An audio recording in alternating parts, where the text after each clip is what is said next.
Então, livros apócrifos. A palavra apócrifo significa literalmente obscuro. É um título usado para descrever livros de origem duvidosa e autoria questionável, os quais, no entanto, foram encontrados em associação com as Escrituras. Encontramos certos livros apócrifos incluídos na Septuaginta.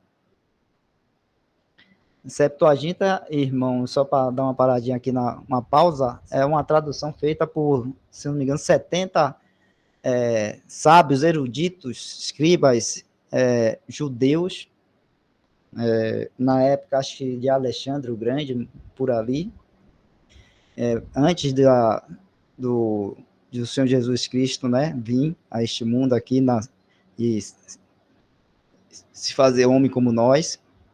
70, se eu não me engano, sábios, eruditos, judeus se reuniram para traduzir o que a gente chama hoje de Antigo Testamento, né, que é a escritura, que é o Torá deles, né, que é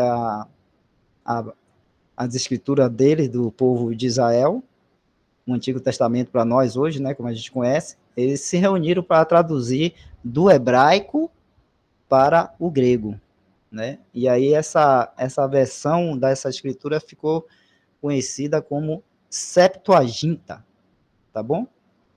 Então, vamos continuar aí.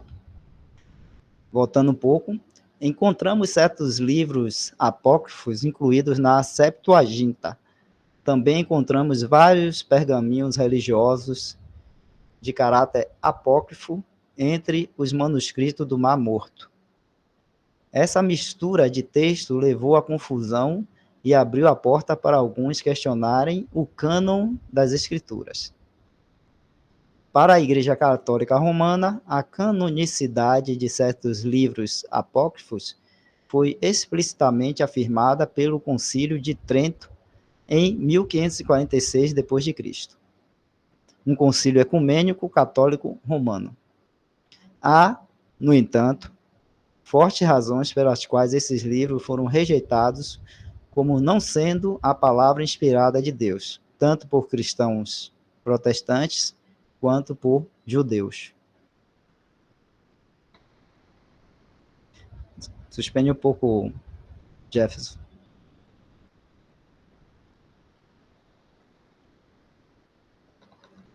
Por que eles são rejeitados?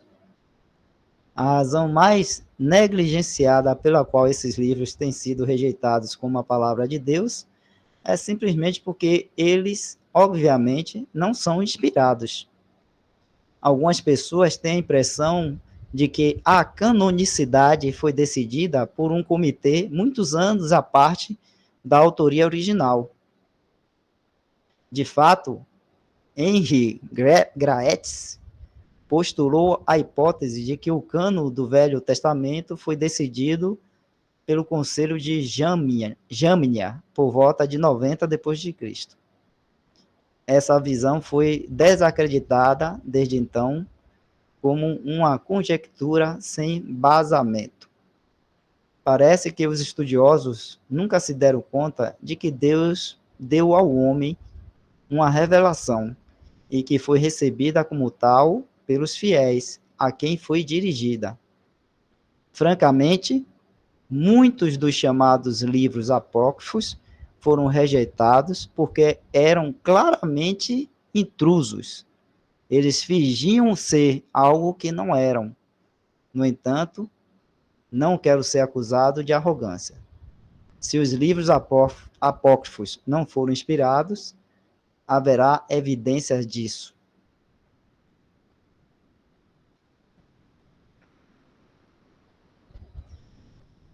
Os próprios judeus não trataram os livros apócrifos como escritura.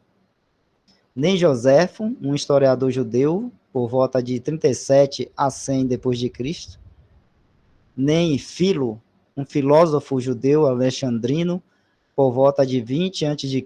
até 40 d.C., citaram os apócrifos como inspirados. Mais importante ainda, nenhum dos escritores do Novo Testamento Mateus, Marcos, Lucas, João, Paulo, Pedro, Tiago ou Judas citaram esses livros. Judas pode ser usado por alguns como uma exceção, mas vou abordar isso em breve. Os chamados pais da igreja falaram contra os apócrifos. Por exemplo, Orígenes, Cirilo de Jerusalém e Atanásio. Jerônimo, 340 a 420 d.C., o tradutor da Bíblia Vulgata Latina, rejeitou os apócrifos como não sendo escritura, escrevendo em seu prólogo aos livros de Salomão, Provérbios, Eclesiástico e o Cântico dos Cânticos. Jerônimo diz: a igreja lê Judite, Tobias e os livros de Macabeus, mas não os admite entre as escrituras canônicas. Por isso, leia esses 2 volumes para a edificação do povo e não para dar autoridade às doutrinas da igreja. Martinho Lutero e os outros reformadores rejeitaram os apócrifos, não os considerando canônicos.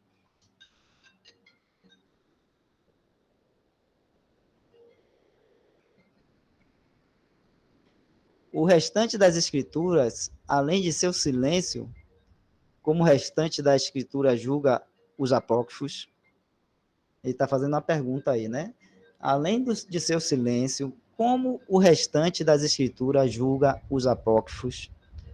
O caráter desses livros e as doutrinas que eles defendem divergem da palavra inspirada de Deus. Como exemplo, a prática católica romana de orar em favor dos mortos é retirada do livro apócrifo de 2 Macabeus. Aí ele dá a parte onde está essa doutrina, né? 2 Macabeus 12, 44 a 46. Lembre-se, a Igreja Católica Romana, no Concílio de Contra-Reforma de Trento, conferiu status canônico completo aos apócrifos. Verdadeiramente, essas orações são vãs e inúteis. De fato, como escaparemos se nesta vida rejeitarmos a salvação? Hebreus 2, 3. Não há nenhuma maneira. O Senhor confirma o estado fixo dos mortos no relato do homem rico e Lázaro. E além disso, está posto um grande abismo entre nós e vós, de sorte que os que quisessem passar daqui para vós não poderiam, nem tampouco os de lá passar para cá. Lucas 16, 26.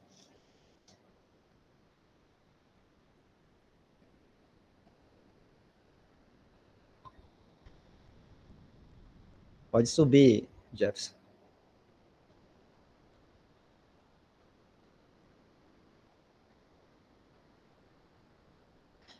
A profecia de Enoque. Quanto ao livro de Judas, Judas nos dá uma profecia de Enoque. E destes profetizou também Enoque, o 7º depois de Adão, dizendo: eis que é vindo o Senhor com os milhares de seus santos, para fazer juízo contra todos e condenar dentre eles todos os ímpios, por todas as suas obras de impiedade que impiamente cometeram e por todas as duras palavras que ímpios pecadores disseram contra ele. Judas, capítulo 1, verso 14 ao 15. Entre os manuscritos do Mar Morto, há vários manuscritos de um texto conhecido como o Livro de Enoque. A profecia de Judas é encontrada neles. Curiosamente, este livro não foi incluído pelos tradutores judeus da Septuaginta e nunca ganhou força entre judeus e cristãos. Nenhuma cópia foi encontrada na língua hebraica. Todos os pergaminhos de Enoque encontrados em Qumran estão em aramaico. O livro tem 5 seções, a primeira das quais é ocupada com anjos caídos e uma interpretação fantasiosa de Gênesis 6, 4. É tido como mitologia grega e não escritura. a ocupação do homem com temas tão lascivos continua tendo lugar na mídia popular dos dias atuais. O livro de Enoque foi provavelmente escrito depois da Epístola de Judas, com o autor usando a profecia dada por Judas para dar legitimidade ao texto. Dada a natureza incomum da vida de Enoque, Gênesis 5, 21 ao 24, naturalmente desperta muito interesse que alguém tome a citação de Judas e construa um texto em torno dela. Não é surpreendente. Tais textos pseudopigráficos, o falso crédito de autoria para dar grande legitimidade aos escritos, não eram incomuns. Independentemente disso, é incongruente acreditar que Judas originou sua citação de tal livro e, como fizeram os primeiros cristãos, recebemos sua epístola curta como a inspirada palavra de Deus e rejeitamos o livro de Enoque. Bem, os irmãos estão entendendo tudo aí, né, que a gente está lendo até agora? Tem alguma dúvida ou não entendeu alguma coisa do que foi lido?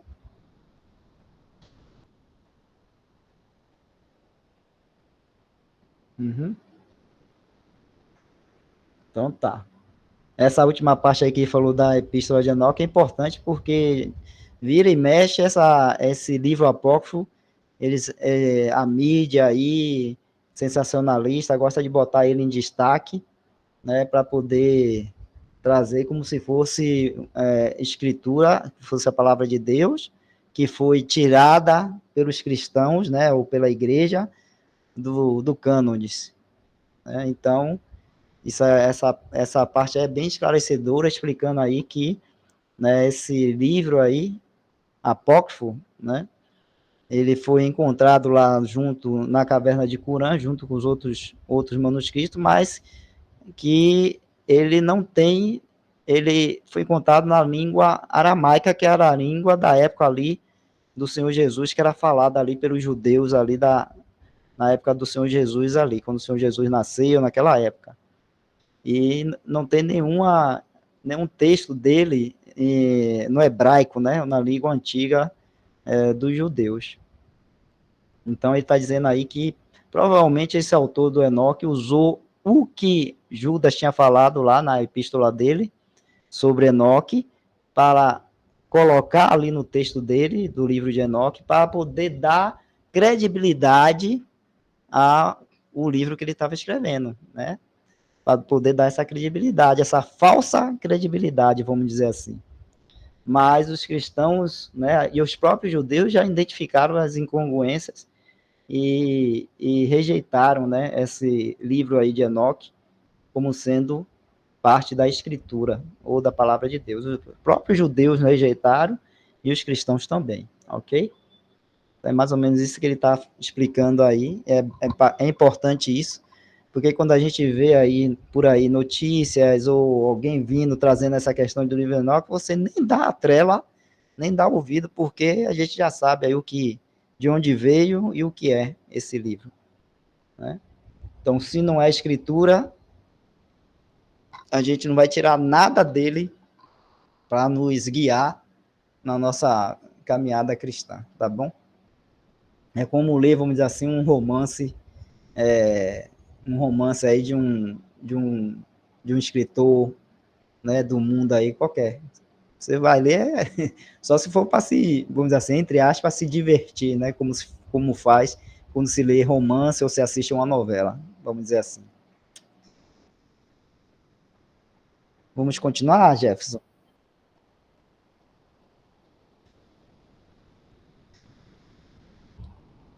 O mérito dos livros apócrifos. Quanto ao mérito dos livros dos apócrifos, Macabeus 1 e 2 nos fornecem um relato histórico daquele período de silêncio entre o Velho e o Novo Testamento. No entanto, nós os recebemos como se fossem os escritos de Joséfo, Júlio César, Heródoto ou qualquer outro historiador secular. Então, só para esclarecer aí, ele está falando que depois no último livro lá do Antigo Testamento, se não me engano é Zacarias, no último Profetas, Zacarias Zacarias.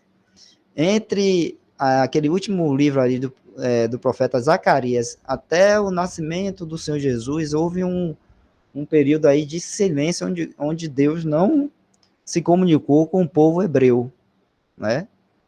Ele não se comunicou, nenhum profeta veio mais, falou mais nada, não houve mais comunicação nenhuma para o povo hebreu. Aí chamado desse período de silêncio, né? Entre o Velho e o Novo Testamento, é esse período aí.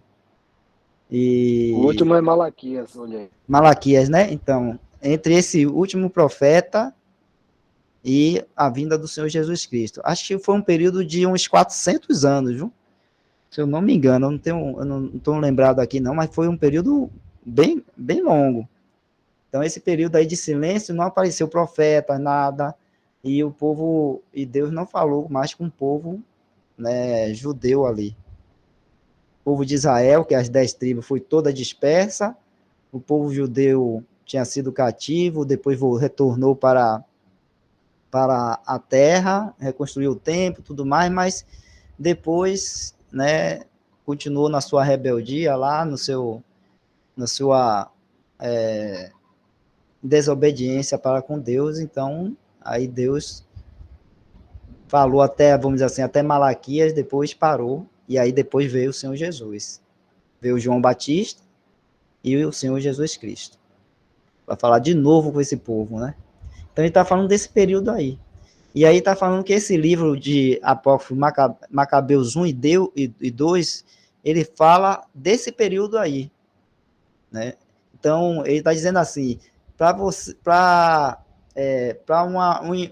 um conhecimento histórico daquele período, o livro até pode servir, assim como serviu os escritos de Joséfo, que foi um historiador judeu, né? Que escreveu a história lá contou muitas coisas da época do Senhor Jesus, lá de Roma. Era um historiador judeu que servia a Roma. E ele escreveu um livro de história muito usado hoje, até hoje em dia, porque muito bom. E aí outros escritos aí de outros, Júlio César, Heródoto. Então ele está dizendo que esse livro é como se fosse um livro de história comum, né? O que você vai obter dele é mais conhecimentos de fatos históricos que possam ter ali, que vão te ajudar a compreender aquele momento histórico ali. Então, é por isso que ele está falando, né, que os recebemos como se fossem os escritos de Joséfo, Júlio César, Heródoto ou qualquer outro historiador secular. Quanto aos livros restantes, eles são de interesse para quem estuda o período, mas, ao contrário de Jerônimo, não posso recomendá-los, mesmo para edificação, se as próprias escrituras não fizeram tal recomendação. Achei interessante que um amigo, que era estudante do ensino médio, um autoproclamado ateu, tinha achado os livros apócrifos os mais agradáveis quando ele leu a Bíblia. Deveria nos surpreender que estes tivessem a maior ressonância com o homem natural? O homem natural não compreende as coisas do Espírito de Deus, porque lhe parecem loucura, e não pode entendê-las, porque elas se discernem espiritualmente. 1 Coríntios 2:14. Para completar a história, muitos anos depois, eu soube que esse jovem havia sido salvo. Na verdade, nos maravilhamos com a graça de Deus. Isso me lembra do verso.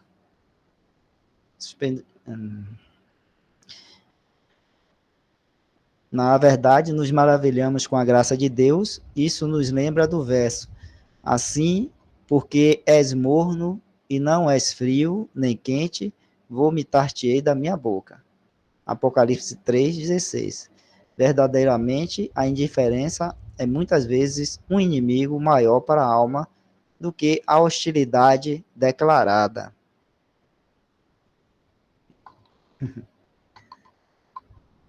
Interessante aí, ele estava comentando aí dessa pessoa aí, né, que leu a Bíblia e achou mais interessante os livros apócrifos, e depois, mais tarde, ela se converteu. E aí ele coloca essa questão, né, de que a, a indiferença é pior do que a hostilidade declarada, vamos dizer assim, né? Então, muitas vezes a pessoa é hostil com a palavra de Deus, hostil com as coisas de Deus, ela é rebelde e, vamos dizer assim, reclamando, vamos dizer assim, de tudo que se refere ao cristianismo, à fé cristã, mas chega lá mais tarde, Deus trabalha e a palavra dele trabalha no coração dessa pessoa e ela se converte. Quando às vezes uma pessoa que é indiferente ouve, não reclama, não fala nada, não diz nem que sim, nem que não, e ouve, fica lá indiferente, é pior, né? Porque às vezes essa indiferença é pior do que a própria hostilidade declarada. É isso que ele está colocando aí no finalzinho. E a gente até ao longo do tempo vê muitos exemplos assim, realmente, né? De pessoas que são mais hostil ao evangelho e depois, mais tarde, elas passam a crer no Senhor Jesus e são salvas. E outras que são indiferentes, né, continuam vivendo sua vida na sua indiferença. E aí, esse estado é pior, né, porque como está escrito aí, assim porque és morno e não és frio, nem quente, vou vomitar-te da minha boca. É um estado morno, né, de indiferença. É um estado que depois o Senhor vai e vomita, porque não vai encontrar nada de bom. Então, concluiu aí, né, Jefferson, essa parte do livro apócrifo. Se algum irmão quiser comentar alguma coisa sobre essa parte do livro apócrifo, ou tem alguma pergunta, algum comentário para acrescentar alguma coisa aí?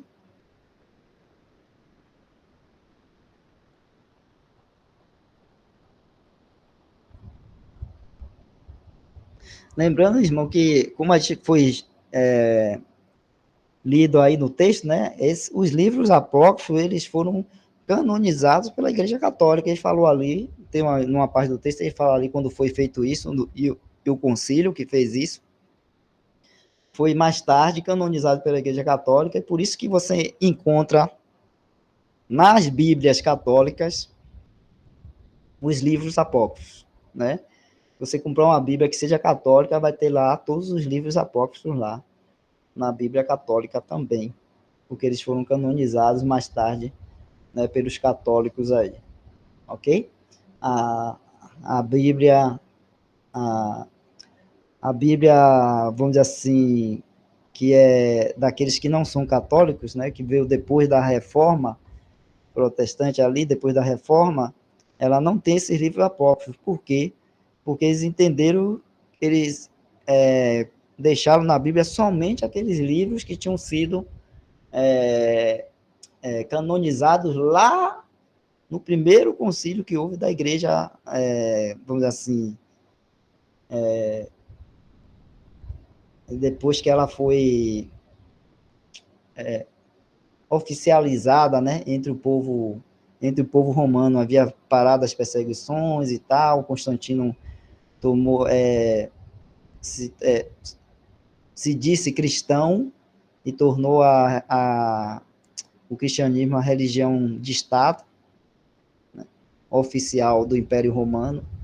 E aí, depois de um concílio que eles fizeram, eles canonizaram, eles, né, confirmaram, através da canonização, os livros da palavra de Deus que eram, vamos dizer assim, as escrituras que eram lidas e aceitas por todas as assembleias conhecidas ali no mundo conhecido ali da época.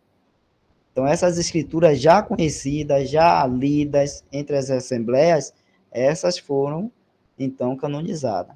Aí depois, um tempo depois, um outro concílio, né, quando já tinha sido estabelecida aí a Igreja Católica já entranhada no Império Romano, o Império Romano na Igreja Católica e tudo mais, aí eles fizeram outra canonização desses livros apócrifos, tá bom?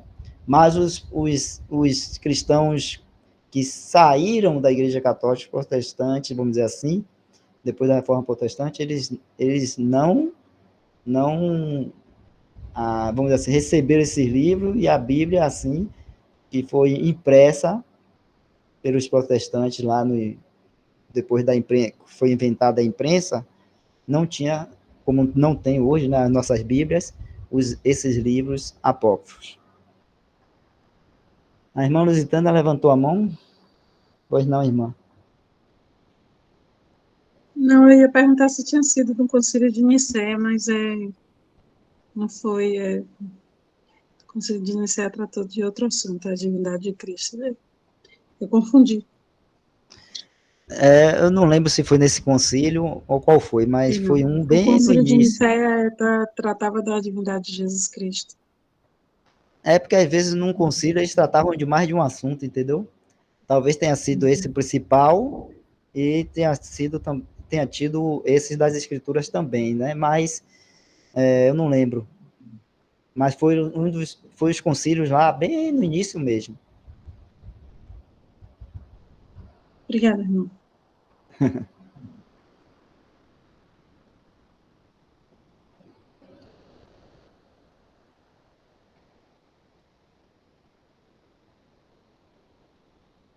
Então, vamos continuar, né? Tradução da Bíblia. Tradução da Bíblia. A verdade é que não há segurança, mesmo no aprendizado mais preciso e abrangente, sem o ensinamento do Espírito. Se o assunto for as Escrituras, vou repetir, isso é importante. A verdade é que não há segurança, mesmo no aprendizado mais preciso e abrangente, sem o ensinamento do Espírito. O que é que o irmão está colocando aí é que o entendimento das Escrituras, entender o que Deus está querendo falar ali na palavra dele, não vem por intelecto, erudição, você saber as línguas originais lá, o grego, o hebraico, isso não vem por isso. Vem, né, pela revelação do Espírito Santo. E o Espírito Santo revela isso àqueles que são nascidos de novo, são verdadeiros cristãos e que querem fazer a vontade de Deus, ser obedientes e fazer a vontade de Deus, tá bom? Então, sem o ensinamento do Espírito, não, esse aprendizado, esse entendimento da vontade de Deus na Escritura, na sua palavra, não vai acontecer. Não vai acontecer. Só acontece através, né, da ação do Espírito Santo na vida do cristão que tem o Espírito Santo, né? Que é selado pelo Espírito Santo de Deus, o verdadeiro cristão. Os tradutores cristãos podem falhar por não conhecerem o idioma, mas o estudioso mundano não deve ter nossa confiança de forma alguma. Mesmo tendo perfeitas habilidades linguísticas, por causa da sua falta de qualificações ainda mais profundas, ele não conhece Deus e seu Filho. Por isso, ele não conta com a direção do Espírito Santo no entendimento da verdade. Aí quem escreveu esse parágrafo foi o William Kelly, um irmão reunido ao nome do Senhor Jesus Cristo lá do século XIX. O livro dos livros. Escrito por uma mãe para a sua filha. Me parece ser um poema, né? O livro dos livros. Neste livro, minha filha, eu te dou comida e bebida, e depósito de ouro, e uma espada que te protegerá, prazeres também, para sempre. Enquanto você viaja no caminho da vida, não se apresse, mas pare e beba. E quando as coisas terrenais te atraírem, pense nos tesouros eternos. Pense nele que deixou a glória, deixou o lado amoroso de seu pai, tudo para contar ao seu coração a história do noivo e da noiva, e para escancarar o palácio, onde ele espera para te receber, e o amargo no cálice da vida será tomado com gozo por você. Nele você encontrará a moda da túnica imaculada que ele dá.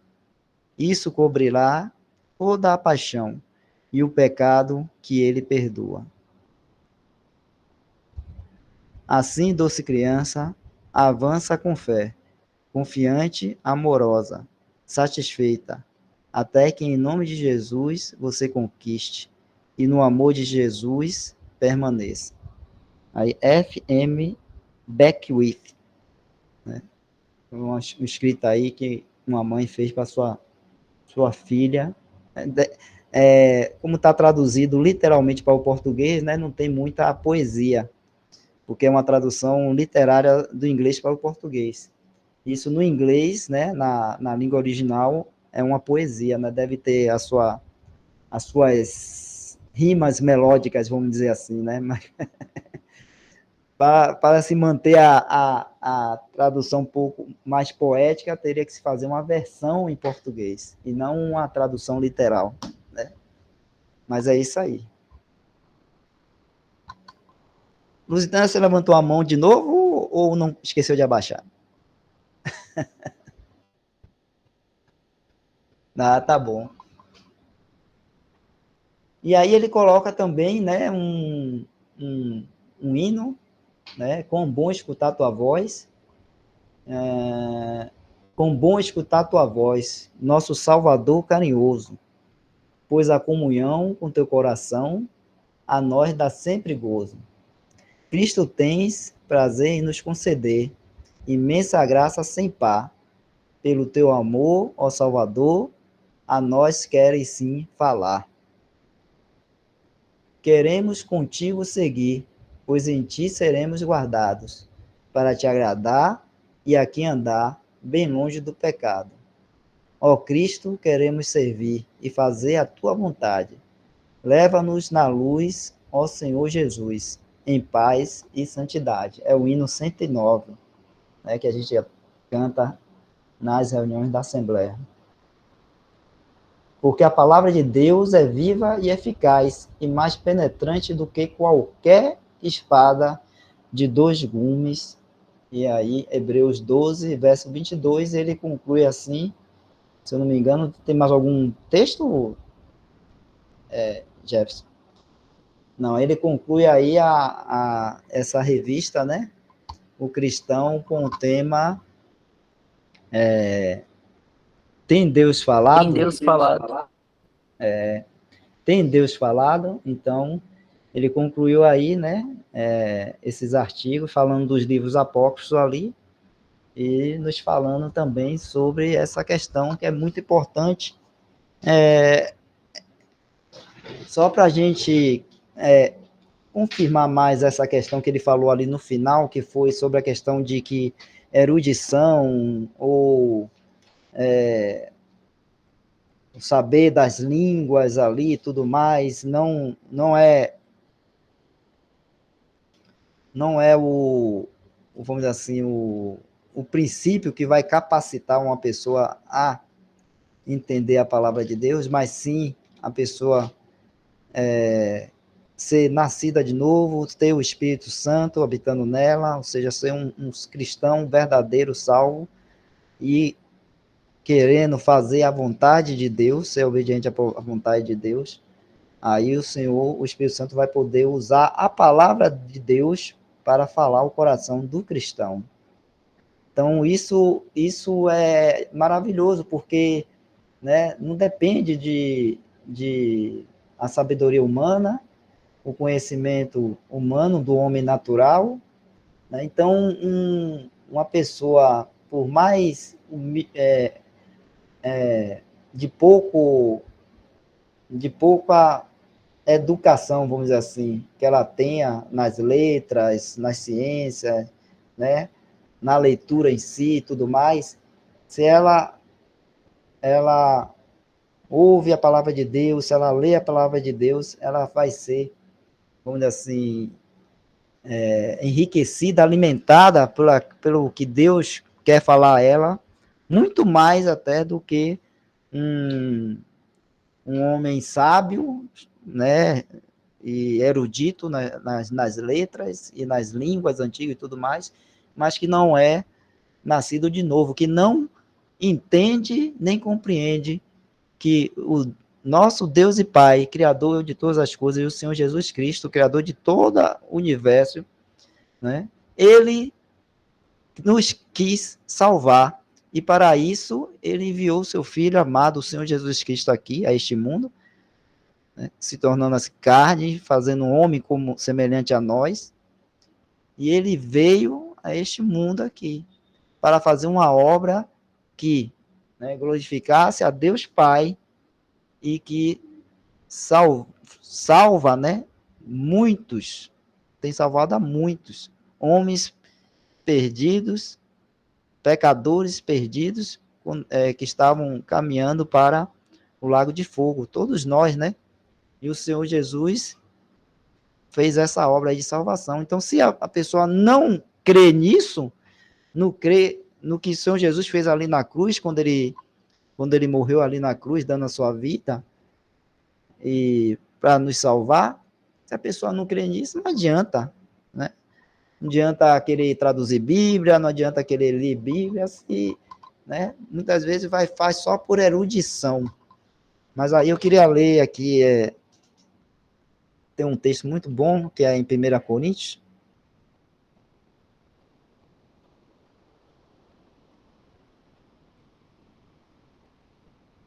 É 1 Coríntios capítulo 2. Consegue abrir a Bíblia aí, Jefferson? Ou eu abro aqui, deixa eu ver aqui.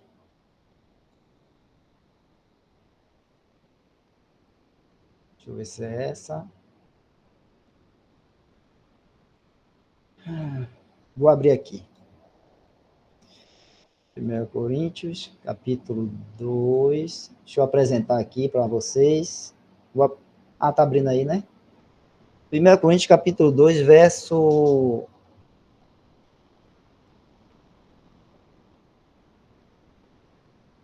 a partir do 11 até o 16.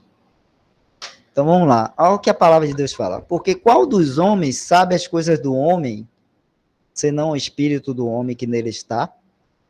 Né? Porque qual dos homens sabe as coisas do homem, senão o espírito do homem que nele está? Assim também, ninguém sabe as coisas de Deus, senão o Espírito de Deus. Mas nós não recebemos o Espírito do mundo, mas o Espírito que provém de Deus, para que pudéssemos conhecer o que nos é dado gratuitamente por Deus. As quais também falamos, não com palavras de sabedoria humana, mas com as que o Espírito Santo ensina, comparando as coisas espirituais com as espirituais. Ora, o homem natural não compreende as coisas do Espírito de Deus, porque lhe parecem loucura, e não pode entendê-las, porque elas se discernem espiritualmente. Mas o que é espiritual discerne bem tudo, e ele de ninguém é discernido. Porque quem conheceu a mente do Senhor para que possa instruí-lo? Mas nós temos a mente de Cristo. Então, a Paulo está falando aí, né? Está falando dele dos apóstolos, e que o que eles estavam recebendo ali, e estavam ensinando a igreja, lá no início da igreja, né, vem de Deus, né, vinha do próprio Deus, através da ação do Espírito Santo na vida deles. Né? Então, assim, o que eles receberam de Deus, eles estavam assim ensinando à igreja. E aí a gente faz a mesma aplicação. Só quem também poderia receber esse ensino é quem tivesse também o Espírito Santo, para poder comparar coisas espirituais com espirituais. É o que fala aí no verso 13. Né? Aí no verso 13, assim, as quais também falam não com palavras de sabedoria humana, não com palavras de sabedoria humana, mas com as que o Espírito Santo ensina, comparando as coisas espirituais com as espirituais. Então, a gente pode fazer uma aplicação disso aí que Paulo está falando para nós hoje, no sentido de nós só vamos entender as coisas espirituais porque a palavra de Deus nos fala de coisas espirituais, fala de coisas que são elevadas, que são celestiais, que veio do próprio Deus, do próprio Senhor Jesus para nós. E que só podem ser, vamos dizer assim, recebidas por fé. Então, comparando as coisas espirituais com as espirituais. Então, não é eu comparar o que tem na palavra de Deus com aquilo que eu aprendi do conhecimento do homem, da sabedoria humana. Não é comparar isso com essas coisas. Porque a sabedoria humana do homem não entende as coisas de Deus. É o que ele fala aí mais no verso 14. Ora, o homem natural não compreende as coisas do Espírito de Deus, porque lhe parecem loucura e não pode compreendê-las, porque elas se discernem espiritualmente. Então, é discernimento espiritual. Discernimento espiritual. Mas o que é espiritual discerne bem tudo e ele de ninguém é discernido. Então, quando nós cremos, a gente tem uma nova vida, novo nascimento, cremos no Senhor Jesus Cristo, somos selados pelo Espírito Santo de Deus, nós somos nova criação em Cristo Jesus. Então, nós agora não somos mais aquele homem, temos duas naturezas, né? A gente já tem estudado isso lá em Romanos.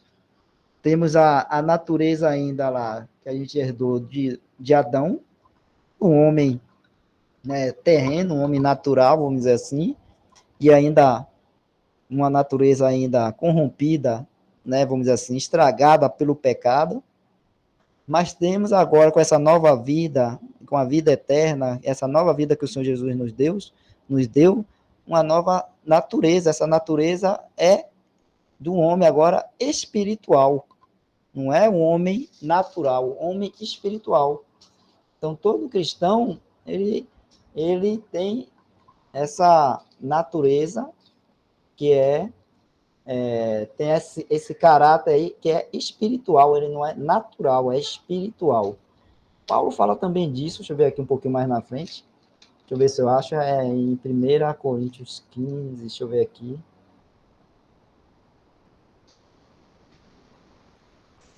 Capítulo 1 também aí, a partir do 25, corrobora com a sua fala aí.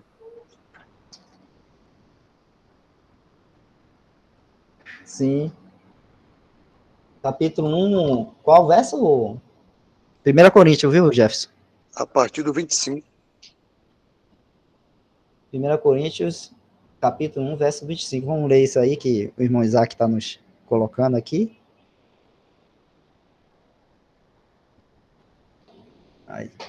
Isso. Porque a loucura de Deus é mais sábia do que os homens, e a fraqueza de Deus é mais forte do que os homens. Porque, vede, irmãos, a vossa vocação, que não são muitos os sábios segundo a carne, nem muitos os poderosos, nem muitos os nobres que são chamados. Mas Deus escolheu as coisas loucas deste mundo para confundir as sábias. E Deus escolheu as coisas fracas deste mundo para confundir as fortes. E Deus escolheu as coisas vis deste mundo e as desprezíveis e as que não são para aniquilar as que são, para que nenhuma carne se glorie perante ele. Né? Isso aí, muito bom. E aí agora, Jefferson, abre aí também em 1 Coríntios 15, né? 1 Coríntios 15, verso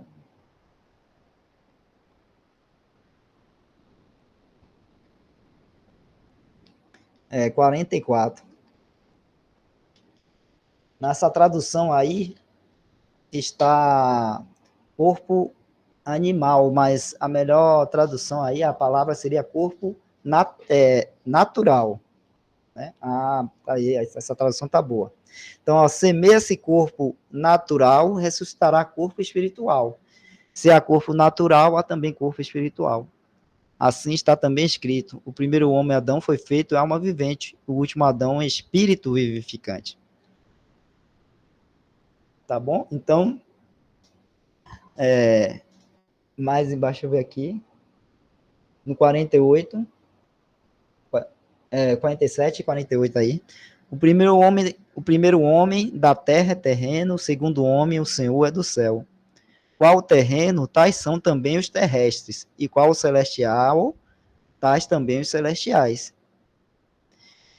E assim como trouxemos a imagem do terreno, assim traremos também a imagem do celestial. Então, meus irmãos, nessa nova criação, nós somos celestiais, espirituais.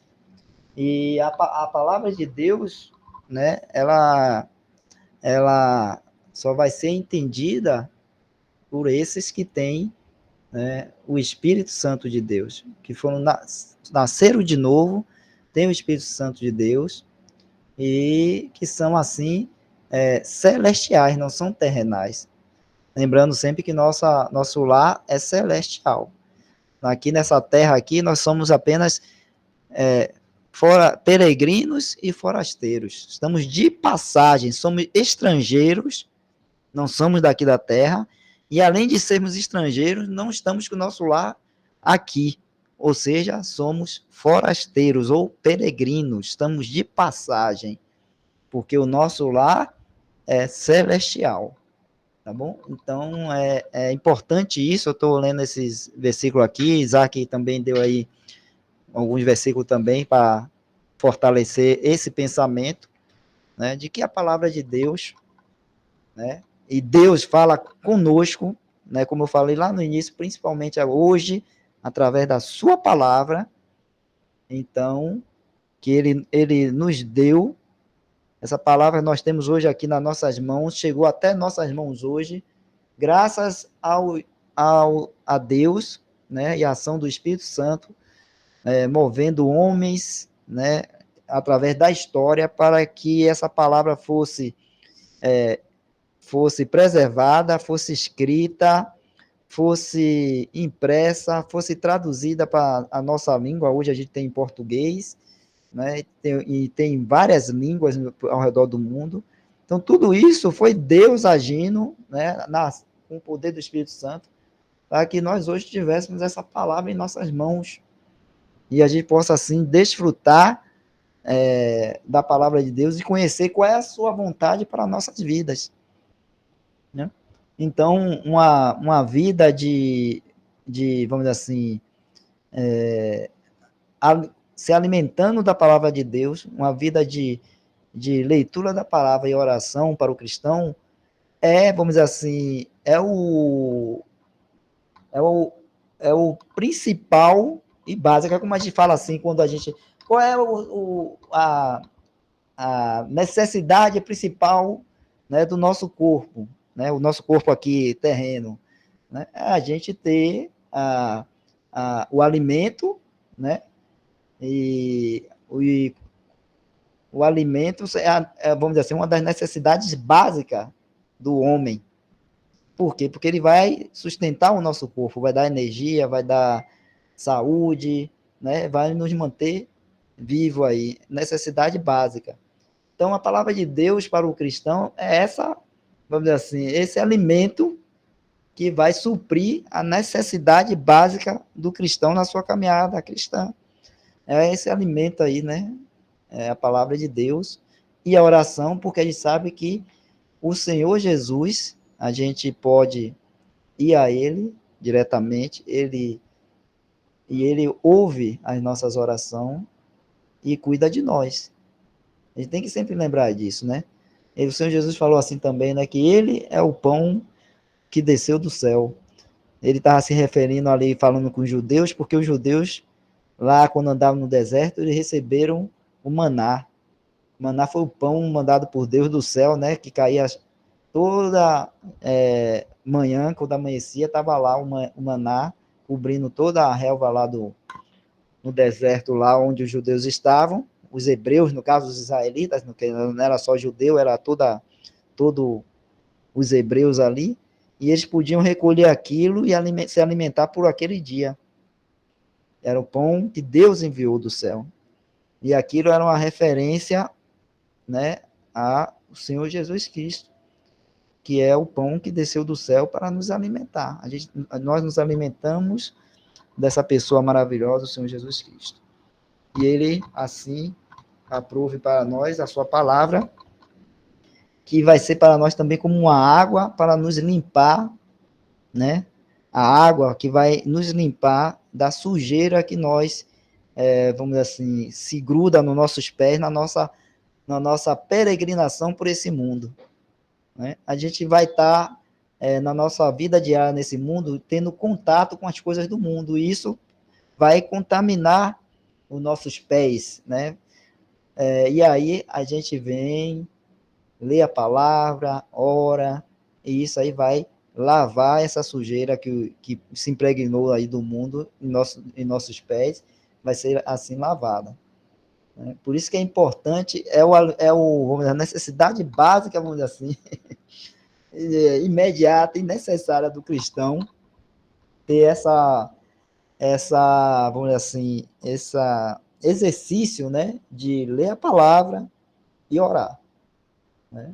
A gente não pode deixar de estar recorrendo a isso para a gente ter, vamos dizer assim,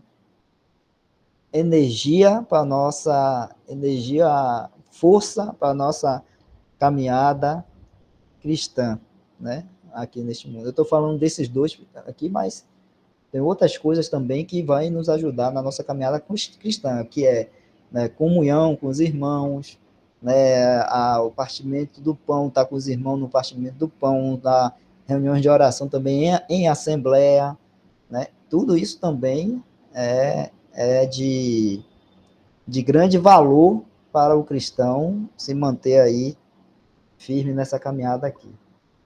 Tá bom, meus irmãos? O irmão quer comentar alguma coisa? O irmão Isaac falou aí desse versículo aí de 1 Coríntios, Isaac. Você queria comentar alguma coisa também? Não, você já comentou aí. Esses versículos só corroboraram, né? Com o comentário que você já havia feito, né?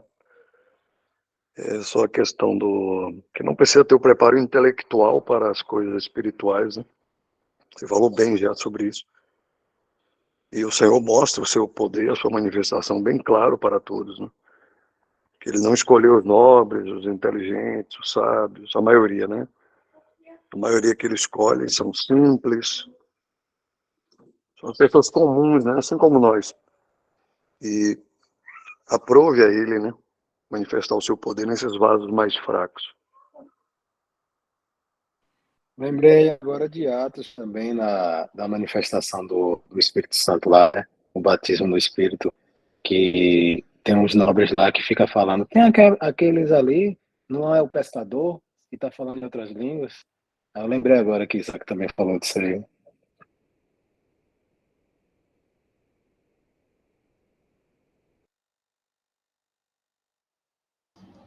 Verdade. Lembrando sempre assim, né, que mesmo uma pessoa erudita, né, nas coisas do mundo, no conhecimento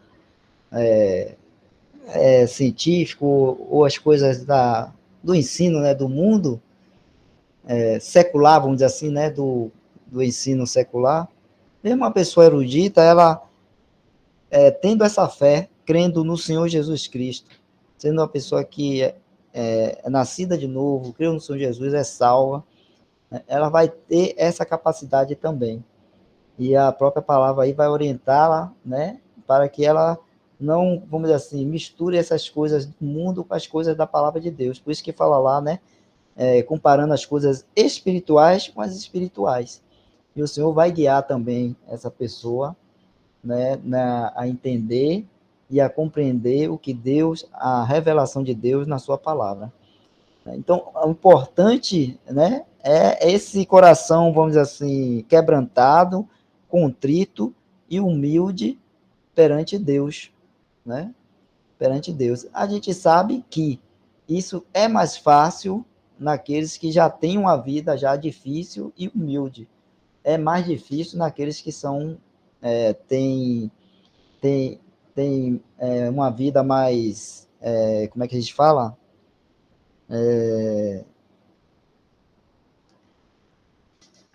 Abastada, né? Aqueles que têm uma vida mais abastada, que são ricos e tudo mais, e que às vezes estudou muito tempo também, e é intelectual, estudou, e a pessoa às vezes se apega àquilo, e porque se esforçou tanto para obter aquele nível ali, ela não, é mais difícil para ela considerar aquilo tudo como refúgio, como fez Paulo, né? A gente lê lá em Filipenses como Paulo, né?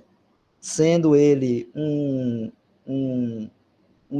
um hebreu da tribo de Benjamim, né? Ensinado lá por Gamaliel, aos pés de Gamaliel, né?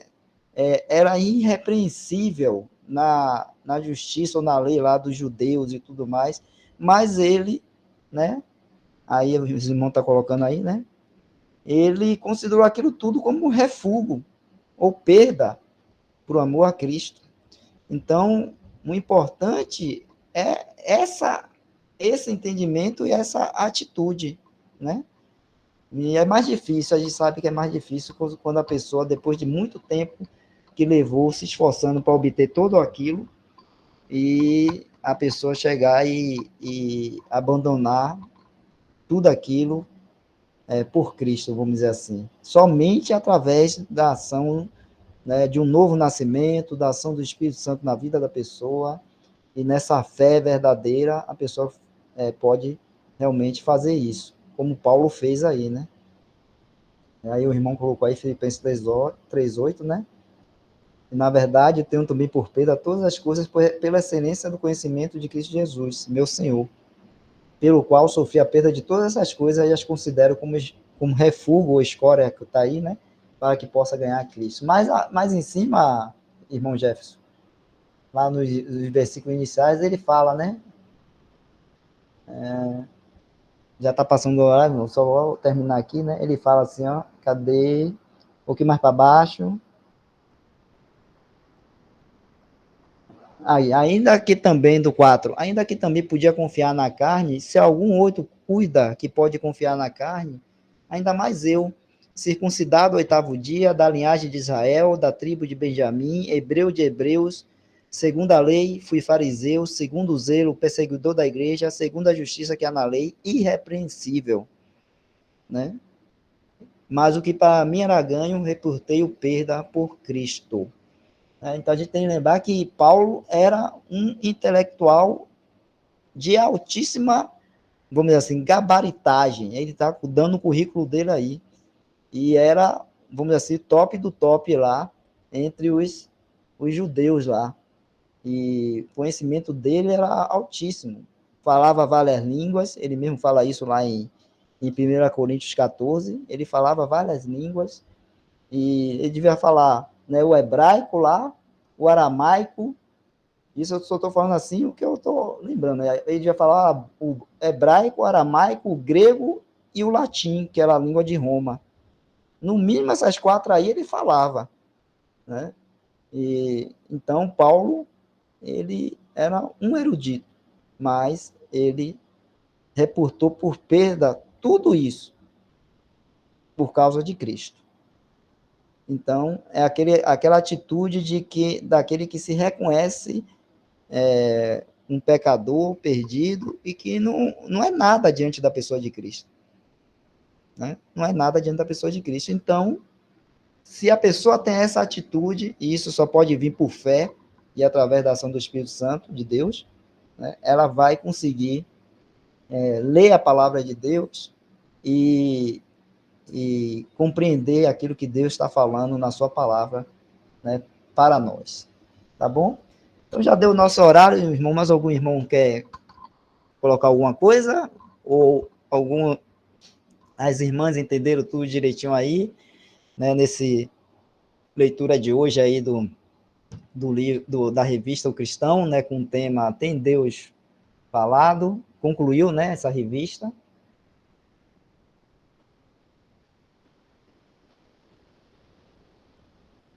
Uhum. Tudo bem, as irmãs estão dando joinha aí. As irmãs estão dando joinha aí, as outras estão falando aqui no chat também, né, que entendeu, tá tudo tranquilo, né? Uma coisa que fica firme em nossos corações é isso, viu, meus irmãos? Nós temos a palavra de Deus e temos Deus. Temos a sua palavra e temos o Senhor Jesus Cristo, nosso Senhor, nosso Salvador, nosso Deus. Temos a Deus e Pai, pronto, né? E aí podemos seguir nessa caminhada aqui, né? Olhando para o Senhor Jesus Cristo. Muito bem, vamos encerrar, né, essa reunião de hoje. Vou dar aqui boa noite para todos os irmãos e irmãs, né? Graças a Deus que Ele nos concedeu mais esse tempo de estarmos aqui conversando das coisas do Senhor, e a gente está, né, terminando essa reunião hoje, agora. Irmão Jefferson, você pode tirar a gravação? Foi Jefferson ou foi a Adriana que botou a gravação? Foi, irmã.